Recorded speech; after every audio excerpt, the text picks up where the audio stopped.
Hello guys, welcome back to my YouTube channel. So for today's video po, i-share ko po sa inyo kung paano po natin maka-cash out yung ating mga laman sa ating mga Shopee wallet na hindi po siya fully verified. So ang kailangan nyo lang pong gawin ay kailangan po natin mag-install ng Maya Business Apps. So yung una yung inyong Shopee, then pangalawa yung Maya Business. Paalala lang po, dapat po yung inyong Maya Business ay fully verified para po maka-cash out natin yung papasok po natin na pera sa ating Maya Business. So let's start. So bali ito yung aking Shopee account na ginawa.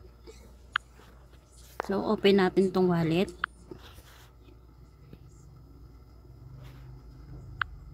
So ayan guys, kung nakikita nyo hindi po siya fully verified, nakalagay po ay please upgrade your identity. So bali nilagyan ko po siya ng laman na 50 pesos. So bali kapag hindi po tayo fully verified ay hindi po natin to pwedeng i-cash out or i-send sa ating mga GCash number. Pero pwede nyo po siyang gamitin, ipambili po dito po sa Shopee. So ang una po natin kailangan, mag-install po tayo. Punta po tayo sa Play Store. Sa Play Store, i-search nyo lang po Maya Business. So bali ito po siya. Install nyo lang po yan. Saan po nakalagay ay open na kasi nakapag-install na po ako. So yan guys, ganito po itsura ng Maya Business. Paalala lamang po, dapat po ang inyo pong Maya Business ay fully verified. I-click po ninyo itong more. Ayan guys, dapat po nakalagay po dyan ay basic level 2 para po makash out po ninyo yung pera po na ipapasok po ninyo dito. Dahil kapag hindi po kayo fully verified dito ay hindi nyo rin po yun makakash out. So click natin yung home. I-click natin yung wallet. So yan guys, nakikita nyo wala po siyang laman, 0. Then balik tayo sa home. Click po natin yung more. Then click natin yung Maya QR. Bali ito guys, kailangan nyo pong screenshot. So ayan, pag na-screenshot na ninyo, balik nyo lang sa home. Then balik na tayo ulit sa ating unverified Shopee. So dito po sa ating Shopee Pay, para makuha po natin yung laman natin 50 pesos, click po natin yung scan.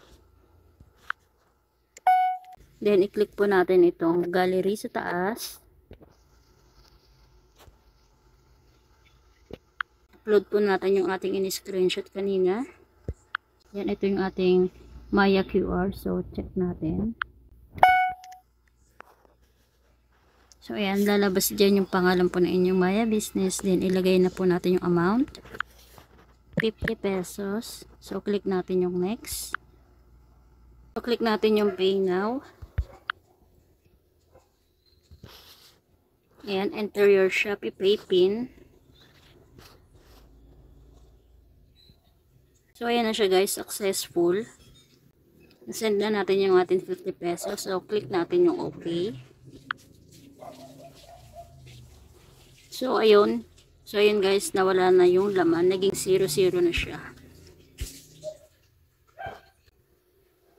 So, ito yung kanyang latest transaction. Kaya, naging 0 na siya. So, balik na tayo sa ating Maya Business Apps. Ayan. So, ayan, click natin yung wallet. So, ayun guys, pumasok yung 50 pesos. So, ang next step natin para makash out po natin ito, click po natin yung deposit to bank. Enter amount. Choose bank. Select nyo lang yung GCash. So, bali free din ito guys. Wala tayong babayaran. So, click account number. Ilagay po ninyo inyong GCash number. At yung first name, ilagay nyo po dyan yung inyong first name na inyong GCash number. Sa middle name, kahit wala na po. Then sa last name, yung apelido nyo po sa GCash number. Then sa customer cellphone number, ulitin nyo lang po ulit yung inyong GCash number. Then sa purpose, ilagay nyo lang po transfer. So ayan, kapag napilapan na ninyo, click lang natin yung next. So, bali yan siya guys. Service fee 0. So, click natin yung confirm. Then, ilagay po natin yung OTP natin pong marireceive sa ating SIM card. Or dun sa inyong pong cellphone number na inyong niregistered po dito sa inyong Maya Business.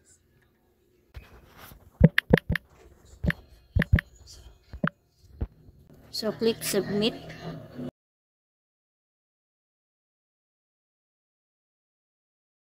So, ayan guys, successful. So, ayan guys, updated balance is 0. So, nawala na yung laman. So, balik tayo. Click natin itong wallet. Click natin yung home para ma-refresh. Click ulit natin yung wallet. So, ayan guys, naging 0 na po siya. So, check natin yung ating GCash. So, click natin yung transaction. So, ayan na siya guys, pumasok na yung 50 pesos. Receive GCash from Maya Philippines or Maya Wallet. So, ayan guys, successful. So, ayun guys, bali ganun lang po kadali. Kailangan nyo lang po mag-download ng inyong Maya Business. Basta gawin nyo lang po, i-fully verified po ninyo ito para malabas po ninyo yung perang inyo pong ipapasok. Galing po sa inyong unverified na Shopee Pay. So, hanggang dito na lang muna guys. Kung nagustuhan pa ninyo yung aking vlog for today, huwag nyo po kalimutan na subscribe at click po ninyo ang notification bell all para updated po kayo sa mga bagong video po na aking ina-upload. Thanks for watching guys. God bless us all. Babush! Yeah.